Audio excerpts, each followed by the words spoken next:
দেশের বিভিন্ন জায়গায় একের পর এক খুন হতে থাকে, কিন্তু খুনের কারণ কি, কারা খুনগুলো করছে তার কোনো হদিশ পাওয়া যায় না। তখন খুনের তদন্তে নামে hit police officer SP Arjun Sarkar. কিন্তু একসময় দেখা যায় অর্জুন নিজেই খুনগুলো করছে।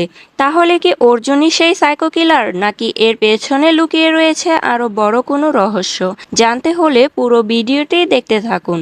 মুভির শুরুতেই একজন লেডি পুলিশ অফিসারকে অ্যাওয়ার্ড দিতে দেখা যায়, যে অ্যাওয়ার্ডটি এর আগে পুরো ভারতে কেবলমাত্র একজন পুলিশই পেয়েছে। অন্যদিকে এসপি অর্জুনকে গ্রেপ্তার করে আদালতে নেওয়া হয়। বিচারক অর্জুনকে জেল কাস্টডিতে রাখার অনুমতি দেয়। আর তখন একজন মায়ের আর্তনাদ শোনা যায় তার ৯ মাসের বাচ্চাকে ফিরে পাওয়ার জন্য। জেলের ভেতর অর্জুনকে একজন মারার চেষ্টা করে। একটি লোক এসে অর্জুনকে বাঁচিয়ে নেয়। লোকটির কথাবার্তায় বোঝা যায় সে অবশ্যই প্রভাবশালী ব্যক্তি। আত্মরক্ষার জন্য সে অর্জুনের হাতে একটি ছুরি তুলে দেয়। লোকটি তাকে জিজ্ঞাসা করে কি অপরাধের কারণে তাকে জেলে আসতে হয়েছে। আর তখন অর্জুন ফ্ল্যাশব্যাকে তার কাহিনী বলতে থাকে। গভীর জঙ্গলে অর্জুন কিছু মাংস নিয়ে একটি শকুনকে খেতে দেয়। এরপর গাড়ি থেকে একজন ব্যক্তিকে বের করে গাছের সাথে ঝুলিয়ে ঠান্ডা মাথায় ছুরি দিয়ে গলার রগ কেটে তাকে খুন করে। আর সেই খুনের দৃশ্যটি ভিডিও রেকর্ড করে রাখে। জঙ্গল থেকে ফিরে অর্জুন হোমোসাইড ইনভেস্টিগেশন টিমের এসপির দায়িত্ব গ্রহণ করে। অর্জুনের সাথে এসপি বর্ষা আর সাব ইন্সপেক্টর দিবাকর দেখা করতে আসে। সে সময় দিবাকর তার পা অনবরত নাড়াতে থাকে, যা অর্জুনের পছন্দ হয় না। কথার মাঝে হঠাৎ করে অর্জুন দিবাকরকে ধমক দিয়ে ওঠে। এর থেকে বোঝা যায় অর্জুন খ্যাপাটে টাইপের। আর ঠিক সেই সময় একজন হাবিলদার জানায় একটি খুন হয়েছে, যেখানে অর্জুনকে যেতে হবে। অর্জুন তার টিম নিয়ে জঙ্গলের ভেতরে লাশের কাছে পৌঁছায়। সে এমনভাবে তদন্ত করে এতে কারো বোঝার ক্ষমতা নেই যে খুনটা সে করেছে। সেখানে একটি সিগারেটের বাট এবং একজোড়া জুতো ছাড়া আর কিছুই পাওয়া যায় না। সেখান থেকে বেরিয়ে অর্জুন গাড়ি নিয়ে সোজা তার বাড়িতে চলে যায়। অর্জুনের বাবা অর্জুনকে বিয়ের জন্য জোর করে, কিন্তু অর্জুন তার মনের মতো কোনো ভালো মেয়ে খুঁজে পায় না। সেজন্য সে বিয়েও করে না। মেয়েদের সাথে সাক্ষাতের সময় অর্জুন তাদের এমন কিছু প্রশ্ন করত যেগুলো শুনে তারা মিথ্যে বলে পালিয়ে যেত। একদিন সকালবেলা মৃদুলা নামের একটি মেয়ে অর্জুনের সাথে দেখা করতে আসে। সে জানায় মেট্রোমনি সাইটে অর্জুনের সাথে নাকি তার পরিচয় হয়, কিন্তু অর্জুন এ বিষয়ে কিছুই জানতো না। তখন অর্জুন তার বাবাকে কল করে জানতে পারে তার বাবাই মৃদুলাকে আসতে বলেছে। সে মৃদুলাকে আসল ব্যাপারটা খুলে বলে। অর্জুন যেমন মেয়ে পছন্দ করত, মৃদুলা ঠিক তেমনই ছিল। তাকে অর্জুনের বেশ ভালো লাগে। এরপর তারা একসাথে অনেক সময় কাটায়। অর্জুনের উপর তার কলিগ বর্ষার সন্দেহ হয়। যেদিন অর্জুন দ্বিতীয় খুনটি করতে যায়, বর্ষা তার পিছু নেয়। অর্জুন বর্ষাকে কুপোকাত করে চেয়ারের সাথে বেঁধে রাখে। এবার বর্ষা খুনের আসল কারণ জানতে চাইলে অর্জুন কয়েক মাস আগের কথা বলতে শুরু করে। জম্মু কাশ্মীরের শ্রীনগরে অর্জুন একটি খুনের তদন্ত করতে যায়। একজন লোককে গাছের সাথে ঝুলিয়ে খুন করা হয় এবং পোস্টমর্টম করে দেখা যায় লোকটির শরীরের বিভিন্ন অঙ্গ মিসিং। অর্জুন অনেক তদন্ত করে আসল খুনিকে ধরে ফেলে। বিহারেও এরকম ভাবে আরেকটি খুন হয়, আর সেখানেও পুলিশ খুনিকে গ্রেপ্তার করে ফেলে। এ পর্যন্ত পাওয়া তথ্য অনুযায়ী এরকম আরও 13টি খুনের কেস দায়ের করা হয়েছে। এবার অর্জুন বিহারে যায় দ্বিতীয় খুনিকে আনতে। দুজনকে অনেক টর্চার করার পরেও তারা কিছুতেই মুখ খুলে না। এদের দুজনের ফোনেই খুনের ভিডিও পাওয়া যায়, যা তারা খুন করার সময় রেকর্ড করেছিল। যখন তাদের মুখ থেকে কোনো কথা বের করতে পারছিল না, তখন অর্জুন প্ল্যান করে দুজনকে সামনাসামনি বসিয়ে তারপর তাদের পেট থেকে কথা বের করবে। অর্জুনের সামনে বারবার একটি শব্দ আসছিল, সিটিকে। সিটিকে আসলে কি তা জানার জন্য ওই দুইজন খুনিকে জিজ্ঞাসাবাদ করা হয়।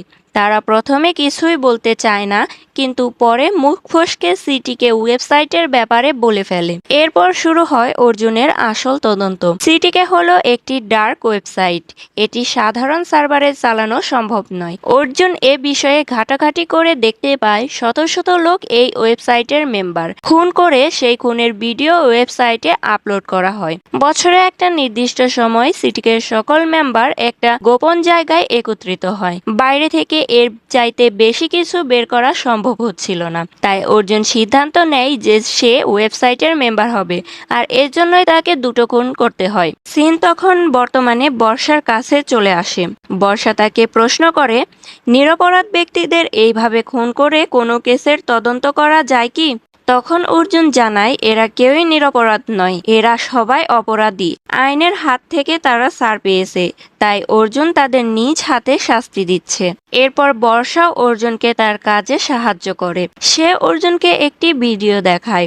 ভিডিওতে দেখানো জায়গাটি ছিল জয়পুরে।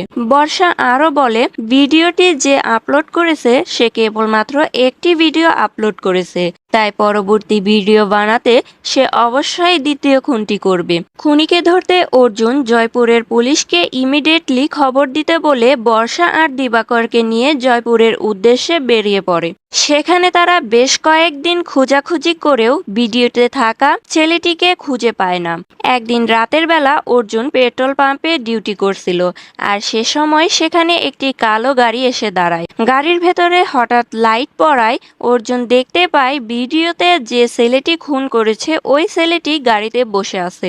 অর্জুনকে তাকিয়ে থাকতে দেখে ছেলেটি এক মুহূর্ত সেখানে না দাঁড়িয়ে তাড়াতাড়ি সরে পড়ে।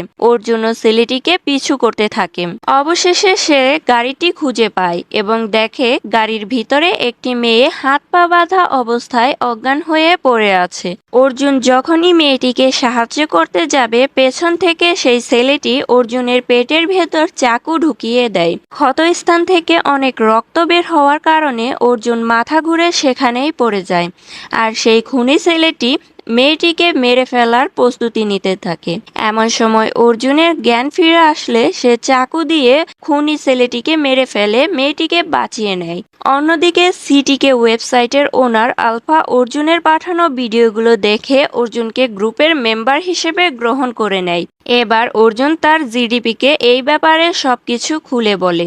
অফিসার অর্জুনকে কভার অপারেশনের পারমিশন দিলেও শর্ত দেয় যে পুলিশের 3 জন অফিসার তার সাথে যাবে। অর্জুন বর্ষা ও দিবাকরকে নিয়ে তৃতীয় জনের জন্য রেল স্টেশনে অপেক্ষা করছিল। হঠাৎ সেখানে ডিআইজির সাথে মৃদুলা উপস্থিত হয়।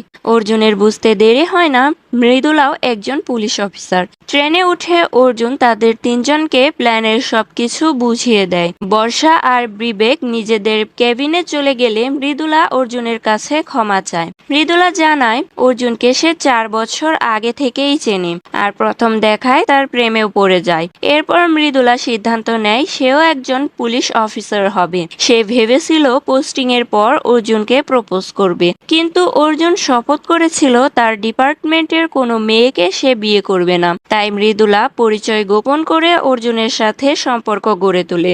এসব কথা শোনার পর অর্জুন মৃদুলাকে ক্ষমা করে দেয়। এরপর দেখা যায় অর্জুন ফাঁকা রাস্তার একটি বাস স্টপে দাঁড়িয়ে থাকে, আর দূর থেকে বর্ষা, মৃদুলা ও বিবেক তাকে ফলো করে। এমন সময় 3টি গাড়ি আসে, কিন্তু কোন গাড়িতে অর্জুনকে উঠানো হয় তারা কিছুই বুঝতে পারে না। তাই তারা 3 জনে আলাদা আলাদাভাবে গাড়ি 3টিকে ফলো করে 3টি জায়গায় গিয়ে পৌঁছায়। সেখানে অ্যাটাক করে তারা অর্জুনকে খুঁজে পায় না। অর্জুনকে জঙ্গলের ভিতর দিয়ে নিয়ে অন্য একটি গাড়িতে উঠিয়ে পুরনো এক প্রাসাদে নিয়ে যাওয়া হয়, আর সেখানে সিটিকের ওনার আলফা তাকে স্বাগত জানায়। সে অর্জুনকে একটি কক্ষে নিয়ে যায় এবং তৈরি হয়ে নিতে বলে। তৈরি হয়ে অর্জুন নিচে নামে, আর সেখানে সিটিকে গ্রুপের সকল মেম্বাররা উপস্থিত ছিল। তারা ছিল বড্ড উন্মাদ। খুন, রক্ত এগুলো তাদের কাছে কোনো ব্যাপারই ছিল না। আলফা অর্জুনকে পিলারের সাথে বাঁধা একটি রশি কেটে দিতে বলে। অর্জুন বুঝতে পারে না এটা কিসের রশি। আস্তে আস্তে রশিটা ছিঁড়তে থাকে এবং একসময় দেখা যায় সকলের পিছনে একটি মেয়েকে রশির সাথে বেঁধে রাখা হয়েছে। রশিটি ছিঁড়ে যাওয়ার সাথে সাথেই মেয়েটির দেহ ছিন্ন বিচ্ছিন্ন হয়ে যায়।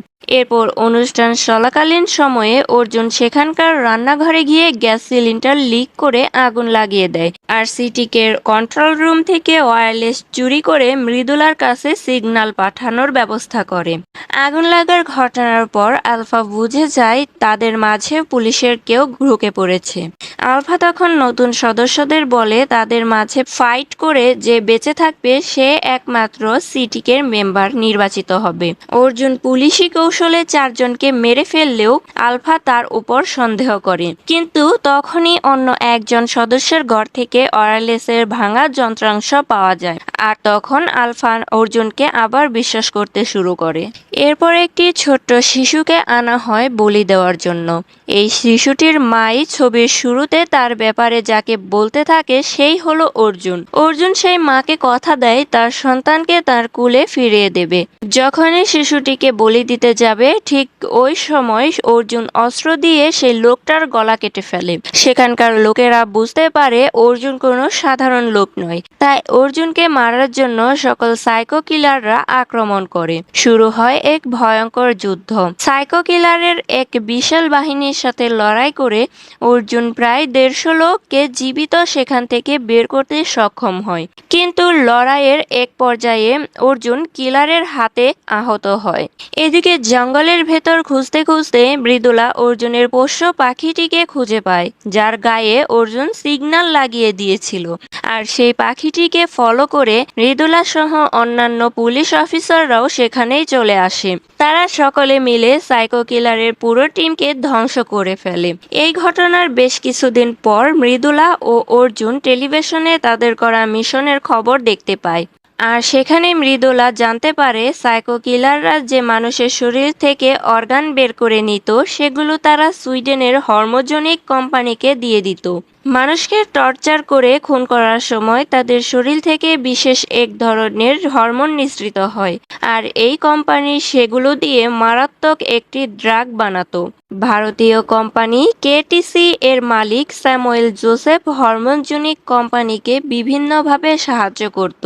এ বিষয়ে এএসপি ধনিয়া তদন্ত করে স্যামুয়েলকে গ্রেপ্তার করে। পার্টিতে যে মেয়েটির দেহ ছিন্ন বিচ্ছিন্ন করা হয় সেই ছিল এএসপি ধনিয়া। তার আত্মত্যাগের জন্য অর্জুন পুরো মিশনের ক্রেডিট তাকে দিয়ে দেয়। মুভির শুরুতেই তাকে বিশেষ সম্মাননা প্রদান করা হচ্ছিল। মৃদুলা জানায় স্যামুয়েল যে পরিমাণ টাকার মালিক হয়েছে জেলে বসেও সে বাকি জীবনটা আরামে কাটাতে পারবে।